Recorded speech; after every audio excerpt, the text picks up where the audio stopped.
Hey everybody, it's Miss Elizabeth again, here to start our third week of bedtime stories. Still going on Mrs. Frisby and the Rats of NIMH by Robert C. O'Brien, illustrated by Zena Bernstein, and published by Athenian Books for Young Readers, which is an imprint of Simon & Schuster Children's Publishing Division.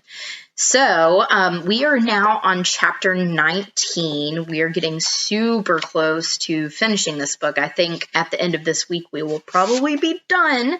So that's exciting. Hopefully you guys are still enjoying it. And I did want to warn before we get started today, I've had some allergy issues and things like that. What with all of the beautiful blooms of spring, I am allergic to pollen, so I'm going to read kind of in my normal voice instead of the voice that I usually do for like Nicodemus and stuff where I deepen it and everything, because that is going to aggravate it a little bit. So just wanted to give that preface real quick. So hopefully that's okay with you guys, but just don't want to aggravate my nose and throat any more than it already is with all of the allergy season fun. So with that being said, let us get started on chapter 19. And just to remind you, since it has been since Friday, so where we had just ended on Friday is the rats and Mr. Ages and Jonathan had just gotten through the air ducts and had gotten through the screen and are now free on the roof of the NIMH building. So that's exciting. And with that, let us start on chapter 19, which is the Boniface Estate. Mrs. Frisby said, "Jonathan and Mr. Ages got the screen open." "Yes," Nicodemus said, "and without them I doubt that we could have done it. The steel frame was strong, the bolt was secure, and the wire so stiff we could not have bent it enough for one of us to go through. So we were glad they were with us and asked them if they would, after all, like to stay with us. Since there were only two of them, they said they would, for the time being at least. And now began a journey that was to last, with some interruptions, for almost 2 years. Parts of it were pleasant. It was a joyful feeling at first, just to be free again and to get those laboratory collars off. And parts of it were terrible. I have made notes about all of it, and if the time ever comes when rats publish books of their own, I intend to write a book about it. It would be a long book, full of trouble and danger, too much to tell now. It was in one of the dangerous times that I lost my eye and got the scar you see on my face. We did have some happy times and some pieces of great good luck, two in particular that helped to explain how we got here and what our plans are now. It was early summer when we got out. We had known that beforehand. We could tell by the lateness of the light through the windows, though it was dark when we finally stood on the roof. We had no trouble getting down the side of the building, however. There were downspouts in the corners with plenty of toe holds. We dropped the screwdriver and the spool of thread into one of these. A little lower there was ivy. We were all good climbers, and there was moonlight to see by. In less than 15 minutes we were on the ground. Staying in the darkest shadows under the bushes when we could, we sped away from NIMH, not knowing or caring at first what direction we were going. Nobody saw us. During the next few weeks we lived as we could. We had, in a way, to learn all over again how to get along, for although the world outside the laboratory was the same, we ourselves were different. We were, a couple of times, reduced to eating from dumps and garbage cans, but knowing how to read, we quickly learned to recognize signs on buildings. Groceries, supermarket, meats and vegetables, for instance, let us know that there was food inside for the taking. And once inside a supermarket at night, they always leave a few lights on, we could even read the signs on the wall directing us to Section 8 for dairy products, cheese, Section 3 for baked goods, and so on. In the country, there were barns and silos stocked with grain and corn, and chicken houses full of eggs. Occasionally we came upon other rats, and a few times we talked with them, but not for long, because after just a few words they would begin to look at us strangely and edge away. Somehow they could tell that we were different. I think we even looked different. Either the diet or the injections at NIMH had made us bigger and stronger than other rats, and all the strange rats we saw looked to us surprisingly weak and puny. So we were set apart from even our own kind. It was while we were in the country that we had our first important stroke of luck. We had just about decided after nearly 4 months of freedom and constant roving to find a place to settle down, if not permanently, at least for the winter. We thought that it should be in the country, but not too far from a town, so that we would have access to grocery stores as well as barns and gardens. It was about this time, too, that I began to wonder and worry somewhat about the fact that whatever we ate, whatever we needed, must always be stolen. Rats had always lived that way, and yet why? I talked to some of the others about this. It was the beginning of a discontent and an idea that kept growing, although slowly. The season was autumn. We were walking one evening down a winding country road. We never walked really on the road, but along the edge, so that we could vanish into the bushes or a ditch if anyone came along. You can imagine that 20 rats and 2 mice traveling in procession would cause some comment, and we did not want that. As we walked, we reached a very high fence of wrought iron, the kind that looks like a row of black iron spears fastened together with pointed tops. An expensive fence surrounding a large estate with a big, expensive-looking house in the middle, and we kept grounds and gardens, and well-kept grounds and gardens. We walked along past this fence until we reached a gate. "There's nobody living in there," said Justin. "How do you know?" "The gate's padlocked, and look, dead weeds standing outside of it, not even bent. Nobody's driven in here for a while." The house had a quiet, deserted look. There was a mailbox in front, hanging open, empty. "I wonder if we could get in," Jenner said. "Why should we?" "It's a big place. It would have a big pantry, big cupboard, big freezer. If it's as empty as it looks—" We turned into the grounds, moving cautiously, and from beneath some bushes we watched the windows. As dusk fell, lights came on in several of them, both upstairs and down. Jenner said, "That's supposed to make us think there's someone there." "Yes," said Justin, "but there isn't. I could see one of the lamps when it came on. There was nobody near it, and they all came on at the same time. Automatic switches, to keep burglars away." "Well, they're not keeping me away," said Justin. He ran to the house, climbed to one of the window sills, and looked in. He tried another. Then he came back. "Nobody," he said. So we went in. We found a small window in the back with a cracked pane, knocking out one corner of the glass, and climbed through. At first, we planned to just look for food. We found it, too, enough to last us for a year or more. As Jenner had predicted, there was a big freezer, well stocked, bread, meat, vegetables, everything, and a whole room full of shelves covered with canned food. The cans baffled us at first, as they had in the grocery stores. We could read what was in them, but we couldn't get it out. Then Arthur found a machine on the kitchen counter. He read the instructions on the side of it. "Slide can under cutter and press switch." We tried it. The can turned slowly around in the machine, and when we pulled it out, the top had been cut free. I'll always remember what was in that first can. Clam chowder. Delicious. After we had eaten, we wandered around the house. It was a rich man's mansion with beautiful furniture and fine rugs and carpeting on the floor. There was a crystal chandelier in the dining room and a big stone fireplace in the living room. But the greatest treasure of all for us was in the study. This was a large rectangular room with walnut paneling, a walnut desk, leather chairs, and walls lined to the ceiling with books. Thousands of books about every subject you could think of. There were shelves of paperbacks, there were encyclopedias, histories, novels, philosophies, and textbooks of physics, chemistry, electrical engineering, and others, more than I can name. Luckily, there was even one of those small ladders on wheels they use in some libraries to get to the top shelves. Well, we fell on those books with even more appetite than on the food, and in the end we moved into the house and stayed all winter. We could do that, it turned out, without much fear of discovery. We learned that from some newspaper cuttings I found on the desk in the study. They were about a wedding, and most of them showed pictures of a newly married couple leaving a house to begin their honeymoon. The groom was a Mr. Gordon Boniface, heir to the gold Stetson fortune, and the house they were leaving was the house we were in. According to the clippings, they were going on a trip all the way around the world. They were coming back to the Boniface estate in May. Until then, it was our estate. Oh, there was a caretaker gardener who came 3 times a week, and once in a while he would check the house in a cursory sort of way. That is, he would unlock the front door, glance around to see that everything looked all right, and then lock it and leave. But he didn't live there. He lived in a small house down the road, and we were expecting him when he came. We had figured out from the way the place was kept up, the lawns mowed, leaves raked, gardens weeded and watered, that there had to be somebody working on it. So we posted a watch, saw him coming, and kept watching him all the time he was there.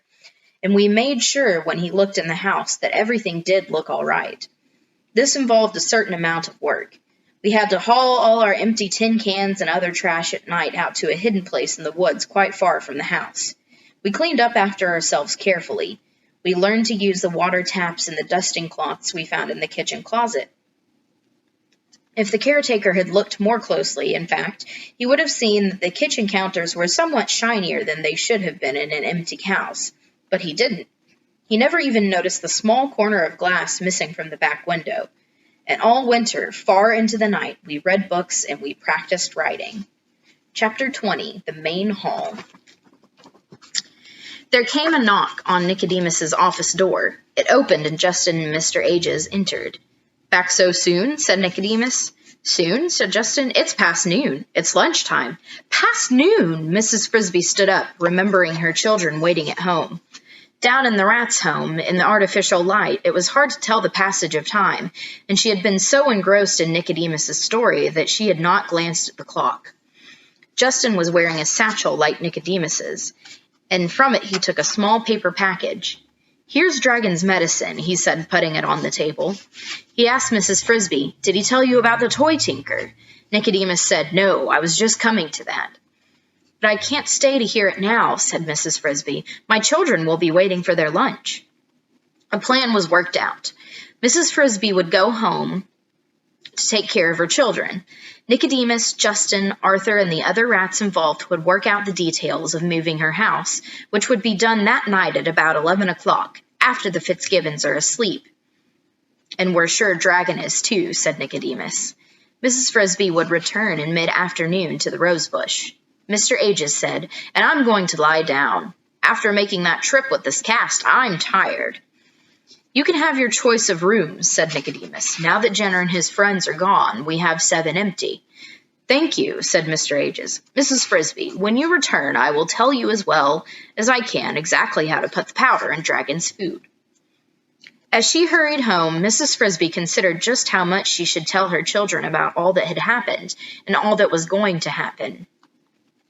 She decided that at that stage, at least, she would not tell them about their father's connection with the rats. Also that she would not say she had volunteered to put the sleeping powder into Dragon's bowl. That would worry them, and she could tell them perhaps when it was safely done, when, among other things, there would be no chance for Martin to volunteer in her place. She would tell them simply that as the owl had suggested, she had gone to the rats and asked for help. She had found them friendly and intelligent, and a group of them were coming that night to move the house to a place where it would be safe from the plow. That would be enough. She could tell them the whole story later, when she knew it all herself. But it was not enough. The children were skeptical at first, then intensely curious, especially Timothy, who was looking stronger and feeling more energetic, but was still staying in bed, primarily because Teresa and Martin had made him. But why should the rats do that? Said Timothy. We don't know them at all. Nobody does. They keep to themselves. Maybe it's because the owl sent me, said Mrs. Frisby, searching for an answer that would satisfy him. They seem to be impressed by the owl. For that matter, said Timothy, I don't even see why the owl wanted to help. He's no friend of ours either. Maybe they thought someday we could do them a favor in return. Oh, Mother, said Cynthia, how could we ever do them a favor?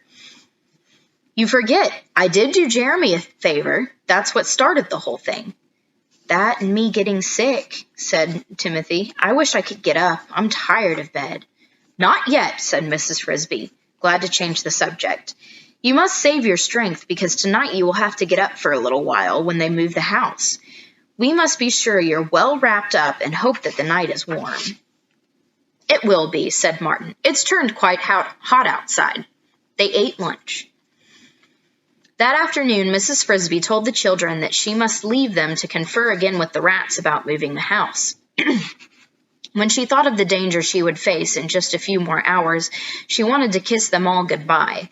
But knowing that Timothy, at least, was already suspicious, she did not dare, but told them only that they should not worry if she was a little late getting home for supper. On her way back to the rosebush, she felt quite relieved, almost cheerful. Her problem was nearly solved, and the final solution was in sight. If all went well, Timothy would be saved. If all went well. Then the thought of what she had to do came back to her like the clanging of an alarm bell.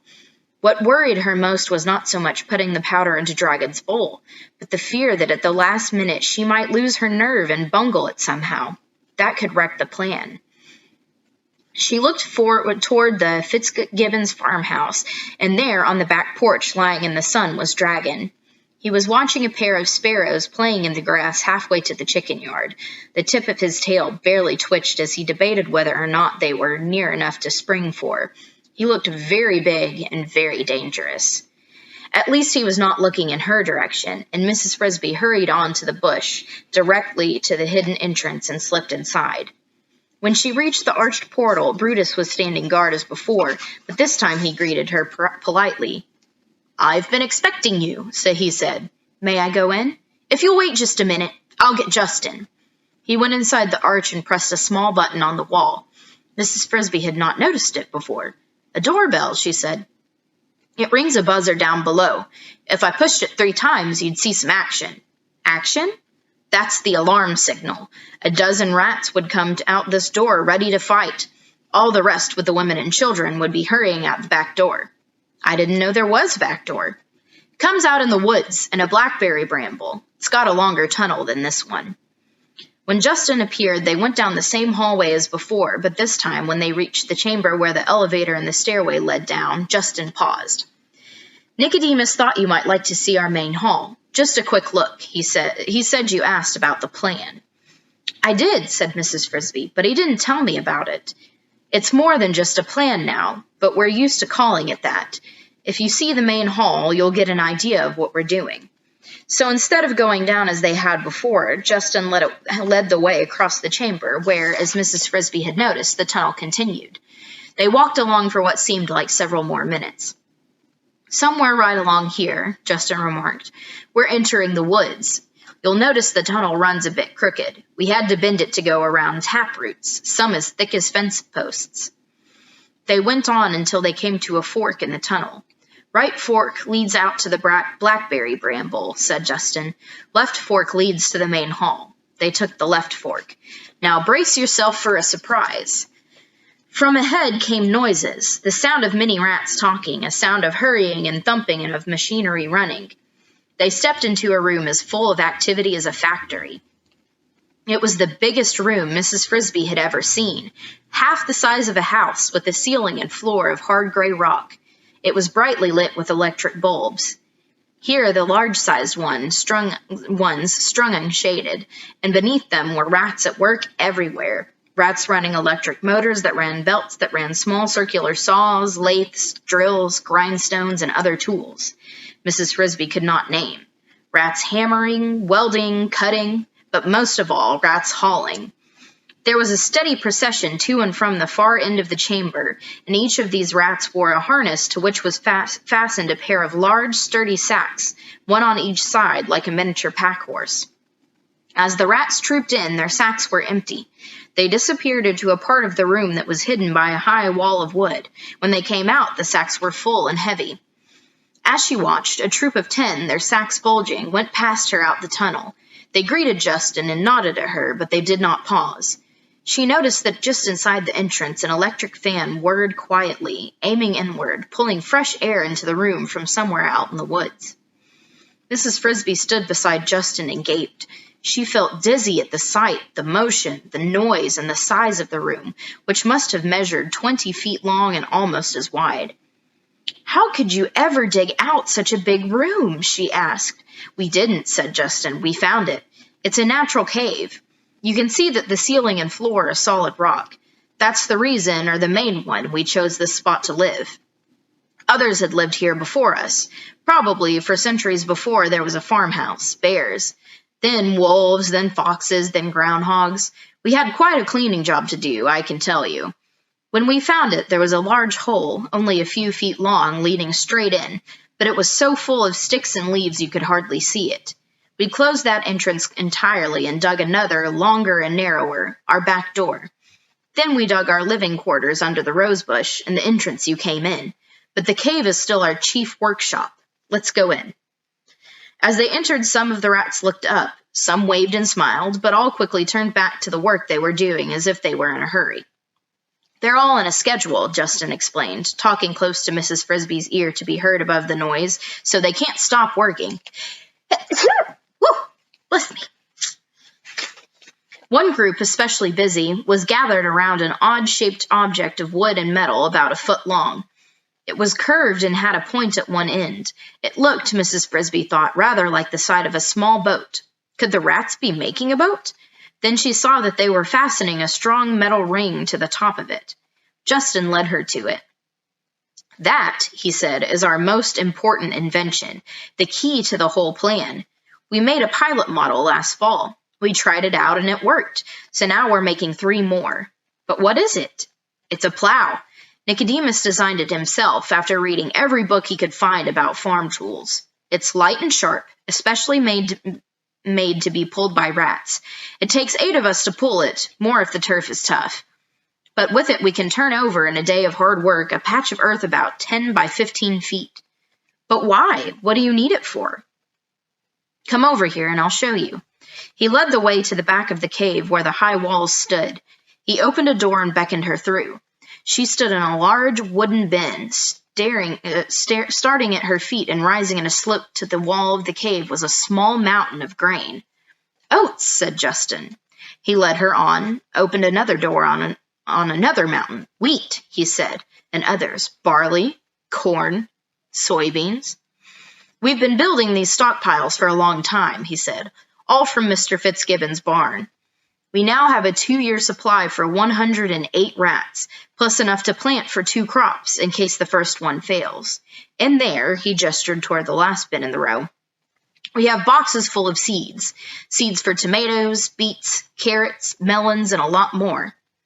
All the time they stood there, the steady procession of rats continued. They entered the bins, took off their harness sacks, filled the sacks with grain, put them on again, and left through the tunnel out the back door. They looked, Mrs. Frisby thought, like very large ants endlessly toiling on an anthill.